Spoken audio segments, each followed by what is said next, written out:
ನಿಮಗೆಲ್ಲ ಗೊತ್ತಿರಬಹುದು, ಬೆಳಗಾವಿಯಲ್ಲಿ ಕಳೆದ ವರ್ಷ ನಮ್ಮ ಮೇಲೆ ಮಾಡಿರ್ತಕ್ಕಂಥ ಮಾರಣಾಂತಿಕ ದೌರ್ಜನ್ಯವನ್ನು ಖಂಡಿಸಿ ಮೊಟ್ಟ ಮೊದಲ ಬಾರಿಗೆ ಬಹುತೇಕ ಇತಿಹಾಸದಲ್ಲಿ ಲಿಂಗಾಯತರೆಂದೂ ಸಹ ದೌರ್ಜನ್ಯ ದಿನ ಅಂತ ಆಚರಣೆ ಮಾಡಿದ್ದಿಲ್ಲ. ನಮ್ಗಾಗಿರ್ತಕ್ಕಂಥ ನೋವನ್ನ ನಾವು ಪ್ರತಿಭಟಿಸಬೇಕು, ಸ್ವಾಭಿಮಾನದಿಂದ ಬದುಕಬೇಕನ್ನೋ ಉದ್ದೇಶಕ್ಕೋಸ್ಕರವಾಗಿ ಡಿಸೆಂಬರ್ 10ನೇ ತಾರೀಕಿಗೆ ಲಿಂಗಾಯತರ ಮೇಲಿನ ದೌರ್ಜನ್ಯ ದಿನವನ್ನ ಮೌನವಾಗಿ ಪ್ರತಿಭಟನೆ ಮಾಡೋದ್ರ ಮೂಲಕವಾಗಿ, ಸಾಂಕೇತಿಕವಾಗಿರ್ತಕ್ಕಂಥ ಧರಣಿಯನ್ನು ಮಾಡೋದ್ರ ಮೂಲಕವಾಗಿ ಅವತ್ತಿನ ನಮ್ಮ ಹಕ್ಕನ್ನ ನಾವು ಕೇಳಿದ್ವಿ ಮತ್ತು ಸರ್ಕಾರ ಮಾಡತಕ್ಕಂಥ ದೌರ್ಜನ್ಯವನ್ನು ಖಂಡಿಸುವಂತ ಯತ್ನವನ್ನು ಮಾಡಿದ್ವಿ. ಇವತ್ತು ಡಿಸೆಂಬರ್ 23ನೇ ತಾರೀಕು ರೈತ ದಿನಾಚರಣೆ. ಕಳೆದ ಯಾವಾಗ ನಮ್ಮ ಮೀಸಲಾತಿ ಹೋರಾಟ ಪಾದಯಾತ್ರೆ ಮೂಲಕ ಕೂಡಲು ಸಮಿತಿ ಶುರುವಾಯಿತು 2020ರಿಂದ, ಅಲ್ಲಿಂದ ಇಲ್ಲಿವರೆಗೂ ಪ್ರತಿ ವರ್ಷ ಈ ಡಿಸೆಂಬರ್ 23ನೇ ತಾರೀಕು ನಮ್ಮೆಲ್ಲ ಸಮಾಜ ಯುವಕರು ಕೂಡಿ ರಕ್ತವನ್ನು ಚೆಲ್ಲುತ್ತೇವೆ, ಮೀಸಲಾತಿ ಪಡೆಯುತ್ತೇವೆ ಎನ್ನುವಂಥ ಒಂದು ಘೋಷವಾಕ್ಯದೊಂದಿಗೆ ಒಂದು ಸಂಕಲ್ಪ ಮಾಡುವಂಥ ಕಾರ್ಯವನ್ನು ಪ್ರತಿ ವರ್ಷ ಒಂದೊಂದು ಭಾಗದಲ್ಲಿ ಮಾಡ್ತಾರೆ. 2020ರಲ್ಲಿ ಬಾಗಲಕೋಟೆಯಲ್ಲಿ ಮಾಡಿದ್ರು, 2021 ದಾವಣಗೆರೆಯಲ್ಲಿ, 2022 ಬೆಳಗಾವಿಯಲ್ಲಿ, 2023 ರಾಯಚೂರು ಜಿಲ್ಲೆಯಲ್ಲಿ, ಲಿಂಗಸೂರು 2024 ಗಜೇಂದ್ರಗಢದಲ್ಲಿ, ಇವತ್ತು 2025 ಕೊಪ್ಪಳದಲ್ಲಿ ಮಾಡ್ತಿದ್ದಾರೆ. ಉದ್ದೇಶ ಅಂದ್ರೆ ನಮ್ಮ ಯುವಕರು ಗುರುಗಳ ಮೇಲೆ ಭಕ್ತಿಯನ್ನ ಕೇವಲ ನಮನವನ್ನು ಸಲ್ಲಿಸಿ ಮಾಡೋದು ಬೇಡ, ಒಂದು ಹೋರಾಟಕ್ಕೆ ಸಂಕಲ್ಪನ ಮಾಡುವಂತ ದೃಷ್ಟಿಯಿಂದ ರಕ್ತವನ್ನು ಕೊಡುತ್ತೇವೆ, ಮೀಸಲಾತಿಯನ್ನು ಪಡೆಯುತ್ತೇವೆ ಅಂತ ಘೋಷಣೆ ಇವತ್ತು ರಾಜ್ಯಾದ್ಯಂತ ಎಲ್ಲ ಭಾಗದಲ್ಲಿ ರಕ್ತ ದಾಸೋಹ ಶಿಬಿರವನ್ನು ಮಾಡಲಾಗ್ತದೆ. ಆ ಪ್ರಕಾರ ಇವತ್ತು ಕೊಪ್ಪಳ ಜಿಲ್ಲೆಯ ಎಲ್ಲ ನಮ್ಮ ಲಿಂಗಾಯತ್ ಪಂಚಮಸಾಲಿ ಸಮಾಜದವರು, ನಮ್ಮ ಪಂಚಸೇನೆ, ನಮ್ಮ ಯುವ ಘಟಕ ಮತ್ತು ನಮ್ಮ ಎರಡೂ ಪೀಠಗಳೆಲ್ಲ ಸದ್ಭಕ್ತರು ಕೂಡಿ ಇವತ್ತು ಕೊಪ್ಪಳದಲ್ಲಿ ಒಂದು ಆಚರಣೆಯನ್ನು ಮಾಡ್ತಾರೆ. ನಂತರ ಕರ್ನಾಟಕದ ವಿವಿಧ ಭಾಗಗಳಲ್ಲಿ ಇವತ್ತು ಎಲ್ಲ ಕಡೆನೂ ಅನ್ನದಾಸೋಹ ಮತ್ತು ರಕ್ತ ದಾಸೋಹದ ಮೂಲಕವಾಗಿ ಒಂದು ಸಾರ್ಥಕಗೊಳಿಸುವ ಕೆಲಸವನ್ನು ಇವತ್ತೆಲ್ಲರೂ ಮಾಡ್ತಿದ್ದಾರೆ. ಅದರಂತೂ ತಮ್ಮದು ನಿಲುವು ಹೇಳ್ಬಿಟ್ಟಿದ್ದಾರೆ. ಸರ್ಕಾರ ತಮ್ಮ ನಿಲುವನ್ನ ಅಧಿವೇಶನದಲ್ಲಿ ಹೇಳ್ಬಿಟ್ಟಿದ್ದಾರೆ. ನಮ್ಮ ಹೋರಾಟವನ್ನ ಬಹಳ ಅವಮಾನ ರೀತಿಯಲ್ಲಿ ವ್ಯಕ್ತಪಡಿಸಿದ್ದಾರೆ. ಆಮೇಲೆ ನಮ್ಮ ಮೇಲೆ ಲಾಠಿ ಚಾರ್ಜ್ ಮಾಡಿ ತಮ್ಮ ನಿಲುವನ್ನು ವ್ಯಕ್ತಪಡಿಸಿದ್ದಾರೆ. ಮತ್ತು ಲಾಠಿ ಚಾರ್ಜ್ ಮಾಡಿ ತಮ್ಮ ನಿಲುವನ್ನು ವ್ಯಕ್ತಪಡಿಸಿದ ಮೇಲೆ ಮತ್ತೆ ಅವ್ರ ಹತ್ರ ಹೋಗಿ ಮತ್ತೆ ಕೈಯೊಡ್ಡಿ ಬೇಡೋದಕ್ಕಿಂತ ನಿರಂತರವಾದ ಚಳವಳಿಯನ್ನು ಪ್ರತಿ ತಾಲೂಕು ಪ್ರತಿ ಗ್ರಾಮದಲ್ಲಿ ನಾವೆಲ್ಲ ಮಾಡ್ತೀವಿ. ನಮ್ಮ ಹೋರಾಟ ನೋಡಿ, ನಮ್ಮ ಪ್ರಾಮಾಣಿಕತೆ ನೋಡಿ, ನಮ್ಮ ನ್ಯಾಯಯುತ ಹೋರಾಟ ನೋಡಿ ದೇವರೇ ಮುಖ್ಯಮಂತ್ರಿ ಮನಸ್ಸು ಪರಿವರ್ತನೆ ಮಾಡಿ ನಮಗೆ ಮೀಸಲಾತಿ ಕೊಡುವಂತ ಸದ್ಬುದ್ಧಿಯನ್ನು ಕೊಡುವ ನಿಟ್ಟಲ್ಲಿ ಪ್ರಯತ್ನ ಪಡ್ಲಿ ಅಂತ ನಾವೆಲ್ಲ ಪ್ರಾರ್ಥಿಸ್ತೀವಿ. ಅಲ್ಲಿವರೆಗೂ ಹೋರಾಟ ನಿರಂತರ ಇರುತ್ತೆ. ಸಿಗೋದಿಲ್ಲ ಅಂತ ನನಗೆ ಗೊತ್ತೈತಿ, ಆದ್ರೂ ಅನಿವಾರ್ಯ. ಈಗ ಅವರು ಅಧಿವೇಶನದಲ್ಲಿ ನಂಗೆ ಹೇಳ್ಬಾರ್ದಾಗಿತ್ತಲ್ಲ, ಮೀಸಲಾತಿ ಕೇಳುವಂಥದ್ದು ಸಂವಿಧಾನ ವಿರೋಧಿ ಅಂತ ಶಬ್ದ ಬಳಸಿದ್ದಾರೆ. ಇಷ್ಟೆಲ್ಲ ಹಂಚ್ಕೊಂಡ್ಮೇಲೆನೆ ಮತ್ತೆ ಅವ್ರ ಹತ್ರ ಹೋಗಿ ನಾವು ಒತ್ತಾಯ ಮಾಡಿ ಉಗ್ರ ಹೋರಾಟ ಮಾಡೋಕ್ಕಿಂತ ನೋಡೋಣ, CM ಅವರೇ ನಮ್ದೆಲ್ಲವನ್ನ ಸರ್ವೆ ರಿಪೋರ್ಟ್ ತಿದ್ಕೊಂಡು ನಮ್ಮ ಸಮಾಜದ ಕಷ್ಟ ಸುಖ ನೋಡ್ಕೊಳ್ಳಿ, ನಮ್ಮ ಹೋರಾಟದ ನಿಷ್ಠೆಯನ್ನು ನೋಡ್ಕೊಂಡು ಅವರೇ ಕರೆದು ಮಾತುಕತೆ ಮಾಡಿ ಟೂಯೆ ಕೊಡೋಷ್ಟು ಮಟ್ಟಿಗೆ. ಜನಪ್ರತಿನಿಧಿಗಳು ನಿಮ್ಗೆಲ್ಲ ಗೊತ್ತಿರ್ಬೋದು, ಕಳೆದ ಸರ್ಕಾರದಲ್ಲಿ ನಿಷ್ಠರು ಮಾತಾಡ್ತಿದ್ರು, ಧ್ವನಿ ಎತ್ತಾ ಇದ್ರು. ಬಟ್ ಇವತ್ತಿನ ಸರ್ಕಾರದ ರೀತಿ ನೀತಿಗಳು, ಅವ್ರ ಪಕ್ಷದ ಗೈಡೆನ್ಸ್ ಏನಿದೆಯೋ, ಅವ್ರ ಪಕ್ಷದ ಏನು ಆದೇಶ ಇದೆ ಗೊತ್ತಿಲ್ಲ, ಯಾರು ಗಟ್ಟಿಯಾಗಿ ಅಧಿವೇಶನ ಮಾತಾಡ್ತಾ ಇಲ್ಲ. ಆದ್ರೆ ಅವ್ರು ಮಾತಾಡ್ತಿಲ್ಲ ಅಂತೇಳಿ ಅವರೆಲ್ಲರೂ ನಮ್ಮ ಹೋರಾಟಕ್ಕೆ ದೂರ ಅದರ ಅಂತ ಅನ್ಸಂಗಿಲ್ಲ. ಅವರೆಲ್ಲರೂ ಮಾನಸಿಕವಾಗಿ ನಮ್ಮ ಜೊತೆಗಿದ್ದಾರೆ. ನಿನ್ನೆ ದೇವರಿಪ್ಪರಿಗೆಲ್ಲಿ ಬಹಳ ದೊಡ್ಡ ಪ್ರಮಾಣದಲ್ಲಿ ಮೀಸಲಾತಿ ಸಮಾವೇಶ ಆಯಿತು. ಅಲ್ಲಿ ಎರಡೂ ಪಕ್ಷಗಳ ಪ್ರಮುಖರು, ಮೂರು ಪಕ್ಷಗಳ ಪ್ರಮುಖರು ಬಂದಿದ್ರು. ಮೂರು ಪಕ್ಷದ ಒಗ್ಗಟ್ಟಾಗಿ ನಾವೆಲ್ಲ ಸ್ವಾಮೀಜಿ ಜೊತೆ ಇರ್ತೀವಿ, ನಮಗೆ ಬಹಿರಂಗವಾಗಿ ಬರ್ಲಿಕ್ಕೆ ಆಗದಿರ್ಬೋದು, ನಾವು ಜನರ ಜೊತೆ ಇರ್ತೀವಿ, ಗುರುಗಳ ಜೊತೆ ಇರ್ತೀವಿ ಅಂತ ಅಭಿಪ್ರಾಯ ವ್ಯಕ್ತಪಡಿಸ್ತಾರೆ.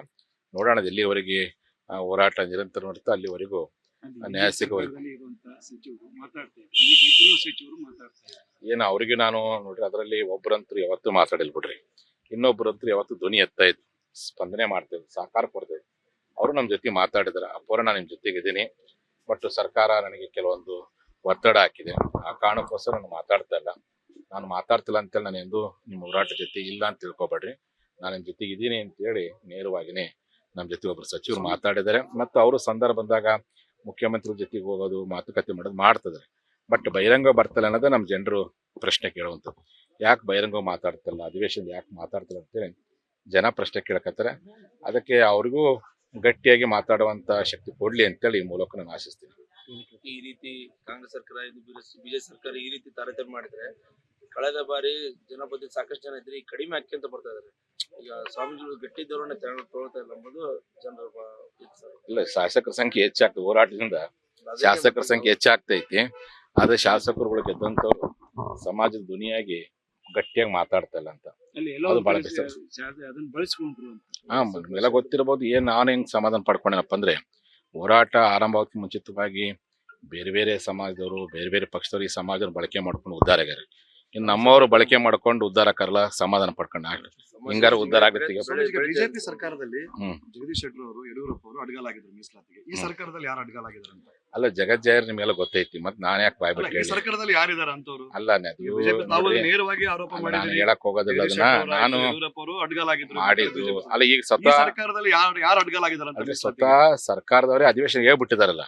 ನಿಮ್ಗೆ ಗೊತ್ತಿದೆ, ಅಧಿವೇಶನ ಅವರೇ ಒಪ್ಪನೆಗಳು. ಈ ಸಮಾಜದವರೇ ಅಡ್ಗಾಲಾಗಿದ್ದಾರೆ ಅಂತ ಅಂತೀರಿ. ಅಲ್ಲ ಸಮಾಜದವ್ರು ಅಡ್ಡಗಾಲಗಲ್ಲ ಅಂತಂದಿಲ್ಲ. ಯಾರು ಸಹಜವಾಗಿ ಅಡ್ಗಾಲ ಯಾರಾಗಿದೆ? ತಾವು ನೋಡ್ರಿ, ಕೆಲವು ತಾವು ಸಂದರ್ಭದಲ್ಲಿ ಅವಾಗ ನೇರವಾಗಿ ಹೇಳಿದ್ರಿ. ಈಗ ನೋಡ್ರಿ ಯಾರು ನೋಡಿ ನೇರವಾಗಿ ನೋಡಿ ಹೇಳ್ತೀರಿ? ಈಗ ನಾನು ಯಾರು ಅಡ್ಗಾಲಾಗಿದ್ದಾರೆ? ಜನಗಳಿಗೆಲ್ಲ ಗೊತ್ತಿದೆ. ಈಗ ಅಧಿಕಾರ ಆಸೆಗೋಸ್ಕರವಾಗಿ ಅನಿವಾರ್ಯವಾಗಿ ನಮ್ಮವ್ರ ಕೆಲಸ ಅನ್ನೋದು ಅಡ್ಡಗಾಲ ಹಾಕ್ತಾರೆ. ಅದು ಮನುಷ್ಯನ ಸಹಜ ಗುಣ, ಹಣದ ಆಸೆ, ಅಧಿಕಾರ ಆಸೆಗೋಸ್ಕರ. ಅದು ಸರ್ಕಾರ ಅದೆಲ್ಲ ನೋಡಬಾರ್ದು, ನಮ್ಗೆ ನ್ಯಾಯ ಕೊಡೋ ಕೆಲಸ ಮಾಡ್ಬೇಕು. ಅವ್ರು ಯಾರಂತ ನೀವು ಬಹಿರಂಗ ಗೊತ್ತಿಸ್ತೀರಾ? ಇನ್ನೊಂದು ಇಲ್ಲ, ಬಹಿರಂಗ ನೋಡ್ರಿ, ಬಹಿರಂಗಗೊಳಿಸಿ ಅವ್ರನ್ನ ದೊಡ್ಡವ್ರು ಮಾಡಕ್ ಹೋಗಲ್ಲ. ಸಮಾಜ ನಾನು ಅಲ್ಲ, ಈ ನೋಡಿ ಎಲ್ಲ ಎಲ್ಲ ನೋಡಿ ಎಲ್ಲ ಬರಬೇಕು ವೋಟ್ ಹಾಕ್ಷಣಕ್ಕೆ.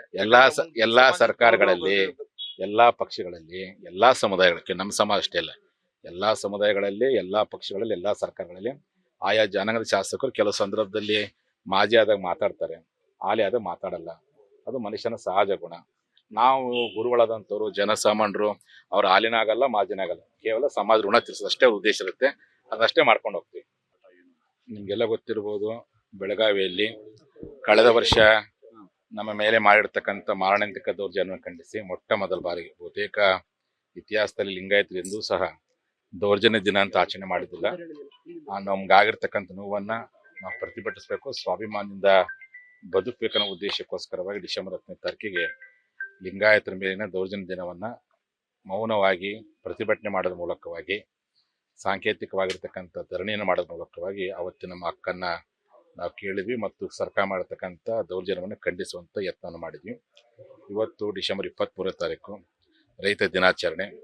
ಕಳೆದ ಯಾವಾಗ ನಮ್ಮ ಮೀಸಲಾತಿ ಹೋರಾಟ ಪಾದಯಾತ್ರೆ ಮೂಲಕ ಕೂಡಲು ಸಮಿತಿ ಶುರುವಾಯಿತು 2020ರಿಂದ, ಅಲ್ಲಿಂದ ಇಲ್ಲಿವರೆಗೂ ಪ್ರತಿ ವರ್ಷ ಈ ಡಿಸೆಂಬರ್ 23ನೇ ತಾರೀಕು ನಮ್ಮೆಲ್ಲ ಸಮಾಜ ಯುವಕರು ಕೂಡಿ ರಕ್ತವನ್ನು ಚೆಲ್ಲುತ್ತೇವೆ, ಮೀಸಲಾತಿ ಪಡೆಯುತ್ತೇವೆ ಅನ್ನುವಂಥ ಒಂದು ಘೋಷ ವಾಕ್ಯದೊಂದಿಗೆ ಒಂದು ಸಂಕಲ್ಪ ಮಾಡುವಂಥ ಕಾರ್ಯವನ್ನ ಪ್ರತಿ ವರ್ಷ ಒಂದೊಂದು ಭಾಗದಲ್ಲಿ ಮಾಡ್ತಾರೆ. 2020ರಲ್ಲಿ ಬಾಗಲಕೋಟೆಯಲ್ಲಿ ಮಾಡಿದ್ರು, 2021 ದಾವಣಗೆರೆಯಲ್ಲಿ, 2022 ಬೆಳಗಾವಿಯಲ್ಲಿ, 2023 ರಾಯಚೂರು ಜಿಲ್ಲೆಯಲ್ಲಿ, ಲಿಂಗಸೂರು, 2024 ಗಜೇಂದ್ರಗಢದಲ್ಲಿ, ಇವತ್ತು 2025 ಕೊಪ್ಪಳದಲ್ಲಿ ಮಾಡ್ತಿದ್ದಾರೆ. ಉದ್ದೇಶ ಅಂದ್ರೆ ನಮ್ಮ ಯುವಕರು ಗುರುಗಳ ಮೇಲೆ ಭಕ್ತಿಯನ್ನ ಕೇವಲ ನಮನವನ್ನು ಸಲ್ಲಿಸಿ ಮಾಡೋದು ಬೇಡ, ಒಂದು ಹೋರಾಟಕ್ಕೆ ಸಂಕಲ್ಪನ ಮಾಡುವಂತ ದೃಷ್ಟಿಯಿಂದ ರಕ್ತವನ್ನು ಕೊಡುತ್ತೇವೆ, ಮೀಸಲಾತಿಯನ್ನು ಪಡೆಯುತ್ತೇವೆ ಅಂತ ಘೋಷಣೆ ಇವತ್ತು ರಾಜ್ಯಾದ್ಯಂತ ಎಲ್ಲಾ ಭಾಗದಲ್ಲಿ ರಕ್ತ ದಾಸೋಹ ಶಿಬಿರವನ್ನು ಮಾಡಲಾಗ್ತದೆ. ಆ ಪ್ರಕಾರ ಇವತ್ತು ಕೊಪ್ಪಳ ಜಿಲ್ಲೆಯ ಎಲ್ಲ ನಮ್ಮ ಲಿಂಗಾಯತ್ ಪಂಚಮಸಾಲಿ ಸಮಾಜದವರು, ನಮ್ಮ ಪಂಚಸೇನೆ, ನಮ್ಮ ಯುವ ಘಟಕ ಮತ್ತು ನಮ್ಮ ಎರಡೂ ಪೀಠಗಳೆಲ್ಲ ಸದ್ಭಕ್ತರು ಕೂಡಿ ಇವತ್ತು ಕೊಪ್ಪಳದಲ್ಲಿ ಒಂದು ಆಚರಣೆಯನ್ನು ಮಾಡ್ತಾರೆ. ನಂತರ ಕರ್ನಾಟಕದ ವಿವಿಧ ಭಾಗಗಳಲ್ಲಿ ಇವತ್ತು ಎಲ್ಲಾ ಕಡೆನೂ ಅನ್ನದಾಸೋಹ ಮತ್ತು ರಕ್ತದಾಸೋಹದ ಮೂಲಕವಾಗಿ ಒಂದು ಸಾರ್ಥಕಗೊಳಿಸುವ ಕೆಲಸವನ್ನು ಇವತ್ತೆಲ್ಲರೂ ಮಾಡ್ತಿದ್ದಾರೆ. ಕೆಲವೊಂದ್ ಕಡೆ ಮೀಸಲಾತಿಗೆ ಮೊದಲು ಇಷ್ಟಷ್ಟು ಅದರಂತೂ ತಮ್ಮದು ನಿಲುವು ಹೇಳ್ಬಿಟ್ಟಿದ್ದಾರೆ.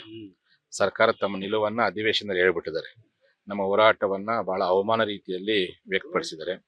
ಆಮೇಲೆ ನಮ್ಮ ಮೇಲೆ ಲಾಠಿ ಚಾರ್ಜ್ ಮಾಡಿ ತಮ್ಮ ನಿಲುವನ್ನು ವ್ಯಕ್ತಪಡಿಸಿದ್ದಾರೆ. ಮತ್ತು ಲಾಠಿ ಚಾರ್ಜ್ ಮಾಡಿ ತಮ್ಮ ನಿಲುವನ್ನು ವ್ಯಕ್ತಪಡಿಸಿದ ಮೇಲೆ ಮತ್ತೆ ಅವ್ರ ಹತ್ರ ಹೋಗಿ ಮತ್ತೆ ಕೈಯೊಡ್ಡಿ ಬೇಡೋದಕ್ಕಿಂತ ನಿರಂತರವಾದ ಚಳವಳಿಯನ್ನು ಪ್ರತಿ ತಾಲೂಕು, ಪ್ರತಿ ಗ್ರಾಮದಲ್ಲಿ ನಾವೆಲ್ಲ ಮಾಡ್ತೀವಿ.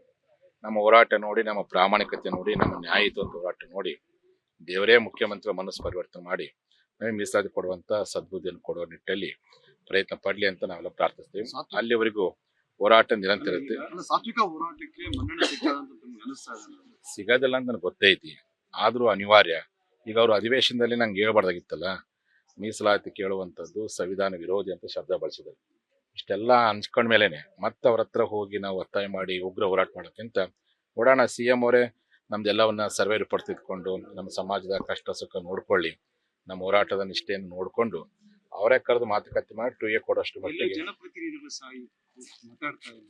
ಜನಪ್ರತಿನಿಧಿಗಳು ನಿಮ್ಗೆಲ್ಲ ಗೊತ್ತಿರ್ಬೋದು, ಕಳೆದ ಸರ್ಕಾರದಲ್ಲಿ ನಿಷ್ಠರು ಮಾತಾಡ್ತಿದ್ರು, ಧ್ವನಿ ಎತ್ತಾ ಇದ್ರು. ಬಟ್ ಇವತ್ತಿನ ಸರ್ಕಾರದ ರೀತಿ ನೀತಿಗಳು, ಅವ್ರ ಪಕ್ಷದ ಗೈಡೆನ್ಸ್ ಏನಿದೆಯೋ, ಅವ್ರ ಪಕ್ಷದ ಏನು ಆದೇಶ ಇದೆ ಗೊತ್ತಿಲ್ಲ, ಯಾರು ಗಟ್ಟಿಯಾಗಿ ಅಧಿವೇಶನದಲ್ಲಿ ಮಾತಾಡ್ತಾ ಇಲ್ಲ. ಆದ್ರೆ ಅವ್ರು ಮಾತಾಡ್ತಿಲ್ಲ ಅಂತೇಳಿ ಅವರೆಲ್ಲರೂ ನಮ್ಮ ಹೋರಾಟಕ್ಕೆ ದೂರ ಅದರ ಅಂತ ಅನ್ಸಂಗಿಲ್ಲ. ಅವರೆಲ್ಲರೂ ಮಾನಸಿಕವಾಗಿ ನಮ್ಮ ಜೊತೆಗಿದ್ದಾರೆ. ನಿನ್ನೆ ದೇವರಿಪ್ಪರಿಗೆಲ್ಲಿ ಬಹಳ ದೊಡ್ಡ ಪ್ರಮಾಣದಲ್ಲಿ ಮೀಸಲಾತಿ ಸಮಾವೇಶ ಆಯಿತು.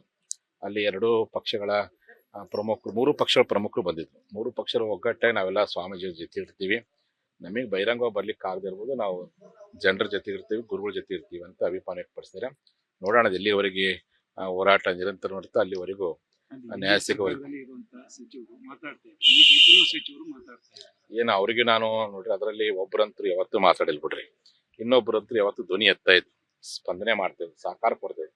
ಅವರು ನಮ್ಮ ಜೊತೆ ಮಾತಾಡಿದಾರೆ. ಅಪ್ಪರ ನಾನು ನಿಮ್ಮ ಜೊತೆಗಿದ್ದೀನಿ, ಬಟ್ ಸರ್ಕಾರ ನನಗೆ ಕೆಲವೊಂದು ಒತ್ತಡ ಹಾಕಿದೆ, ಆ ಕಾರಣಕ್ಕೋಸ್ಕರ ನಾನು ಮಾತಾಡ್ತಾ ಇಲ್ಲ. ನಾನು ಮಾತಾಡ್ತಿಲ್ಲ ಅಂತೇಳಿ ನಾನು ಎಂದು ನಿಮ್ಮ ಹೋರಾಟ ಜೊತೆ ಇಲ್ಲ ಅಂತ ತಿಳ್ಕೊಬೇಡ್ರಿ.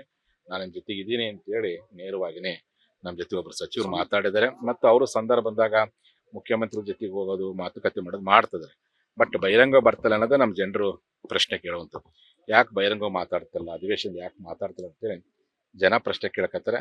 ಅದಕ್ಕೆ ಅವ್ರಿಗೂ ಗಟ್ಟಿಯಾಗಿ ಮಾತಾಡುವಂತ ಶಕ್ತಿ ಕೊಡ್ಲಿ ಅಂತೇಳಿ ಈ ಮೂಲಕ ನಾನು ಆಶಿಸ್ತೀನಿ. ಈ ರೀತಿ ಕಾಂಗ್ರೆಸ್ ಸರ್ಕಾರ ಬಿಜೆಪಿ ಸರ್ಕಾರ ಈ ರೀತಿ ತಾರತಮ್ಯ ಮಾಡಿದ್ರೆ ಕಳೆದ ಬಾರಿ ಜನಪದ ಸಾಕಷ್ಟು ಜನ ಇದ್ರೆ ಈಗ ಕಡಿಮೆ ಆಕ್ಕಿಂತ ಬರ್ತಾ ಇದಾರೆ. ಈಗ ಸ್ವಾಮೀಜಿಗಳು ಗಟ್ಟಿ ಧೋರಣೆ ತಗೊಳ್ತಾ ಇಲ್ಲ ಎಂಬುದು ಜನರ ಇಲ್ಲ, ಶಾಸಕರ ಸಂಖ್ಯೆ ಹೆಚ್ಚಾಗ್ತದೆ. ಹೋರಾಟದಿಂದ ಶಾಸಕರ ಸಂಖ್ಯೆ ಹೆಚ್ಚಾಗ್ತೈತಿ. ಆದ್ರೆ ಶಾಸಕರುಗಳು ಗೆದ್ದಂತವ್ರು ಸಮಾಜದ ಧ್ವನಿಯಾಗಿ ಗಟ್ಟಿಯಾಗಿ ಮಾತಾಡ್ತಾ ಇಲ್ಲ ಅಂತ ಅದು ಬಹಳ ಎಲ್ಲ ಗೊತ್ತಿರಬಹುದು. ಏನ್ ನಾನು ಹೆಂಗ್ ಸಮಾಧಾನ ಪಡ್ಕೊಂಡೇನಪ್ಪ ಅಂದ್ರೆ, ಹೋರಾಟ ಆರಂಭ ಆಗೋದಕ್ಕೆ ಮುಂಚಿತವಾಗಿ ಬೇರೆ ಬೇರೆ ಸಮಾಜದವರು, ಬೇರೆ ಬೇರೆ ಪಕ್ಷದವರು ಈ ಸಮಾಜನ ಬಳಕೆ ಮಾಡ್ಕೊಂಡು ಉದ್ಧಾರ ಆಗ್ಯಾರ. ಇನ್ನು ನಮ್ಮವರು ಬಳಕೆ ಮಾಡ್ಕೊಂಡು ಉದ್ಧಾರ ಕರಲ್ಲ, ಸಮಾಧಾನ ಪಡ್ಕೊಂಡು ಆಗ್ಲಿ, ಹಿಂಗಾರ ಉದ್ಧಾರ ಆಗುತ್ತೆ. ಬಿಜೆಪಿ ಸರ್ಕಾರದಲ್ಲಿ ಜಗದೀಶ್ ಶೆಟ್ಟರ್ ಅವರು, ಯಡಿಯೂರಪ್ಪ ಅವರು ಅಡ್ಗಾಲಾಗಿದ್ರು ಮೀಸಲಾತಿಗೆ. ಈ ಸರ್ಕಾರದಲ್ಲಿ ಯಾರು ಅಡ್ಗಾಲಾಗಿದ್ದಾರೆ ಅಂತ? ಅಲ್ಲ, ಜಗಜ್ಜಾಹಿರ್ ನಿಮ್ಗೆಲ್ಲ ಗೊತ್ತೈತಿ, ಮತ್ ನಾನ್ ಯಾಕೆ ಬಾಯ್ ಬಿಟ್ಟು ಈ ಸರ್ಕಾರದಲ್ಲಿ ಯಾರಿದ್ದಾರೆ ಅಂತವ್ರು? ಅಲ್ಲ, ನೇರವಾಗಿ ಆರೋಪ ನಾನು ಹೇಳಕ್ ಹೋಗೋದಿಲ್ಲ ಅದನ್ನ. ನಾನು ಯಡಿಯೂರಪ್ಪ ಅವರು ಅಡ್ಗಾಲಾಗಿದ್ರು ಮಾಡಿದ್ದು ಅಲ್ಲ. ಈಗ ಈ ಸ್ವತಃ ಸರ್ಕಾರದಲ್ಲಿ ಯಾರು ಅಡ್ಗಾಲಾಗಿದ್ದಾರೆ ಅಂತ ಸ್ವತಃ ಸರ್ಕಾರದವರೇ ಅಧಿವೇಶನ ಹೇಳ್ಬಿಟ್ಟಿದಾರಲ್ಲ, ನಿಮ್ಗೆ ಗೊತ್ತಿದೆ. ಅಧಿವೇಶನ ಅವರೇ ಒಪ್ಪನೆ ಹೇಳಿದ್ರು. ಸಮಾಜದವರೇ ಅಡ್ಗಾಲಾಗಿದ್ದಾರೆ ಅಂತ ಅಂತೇಳಿ. ಅಲ್ಲ, ಸಮಾಜದವ್ರು ಅಡ್ಡಗಾಲಗಳು ಅಂತಂದಿಲ್ಲ. ಸಹಜವಾಗಿ ನೋಡ್ರಿ, ಕೆಲವು ಸಂದರ್ಭದಲ್ಲಿ ನೇರವಾಗಿ ಹೇಳಿದ್ರಿ. ಈಗ ನೋಡಿ ನಾನು ಜನಗಳಿಗೆಲ್ಲ ಗೊತ್ತಿದೆ. ಈಗ ಅಧಿಕಾರ ಆಸೆಗೋಸ್ಕರವಾಗಿ ಅನಿವಾರ್ಯವಾಗಿ ನಮ್ಮವ್ರ ಕೆಲಸ ಅಡ್ಡಗಾಲ ಹಾಕ್ತಾರೆ. ಅದು ಮನುಷ್ಯನ ಸಹಜ ಗುಣ, ಹಣದ ಆಸೆ, ಅಧಿಕಾರ ಆಸೆಗೋಸ್ಕರ. ಅದು ಸರ್ಕಾರ ಅದೆಲ್ಲ ನೋಡಬಾರ್ದು, ನಮ್ಗೆ ನ್ಯಾಯ ಕೊಡೋ ಕೆಲಸ ಮಾಡ್ಬೇಕು. ಇಲ್ಲ, ಬಹಿರಂಗ ನೋಡ್ರಿ, ಬಹಿರಂಗಗೊಳಿಸಿ ಅವ್ರನ್ನ ದೊಡ್ಡವ್ರು ಮಾಡಕ್ ಹೋಗಲ್ಲ ನಾನು. ಅಲ್ಲ, ಈಗ ನೋಡಿ ಎಲ್ಲ ನೋಡ್ರಿ,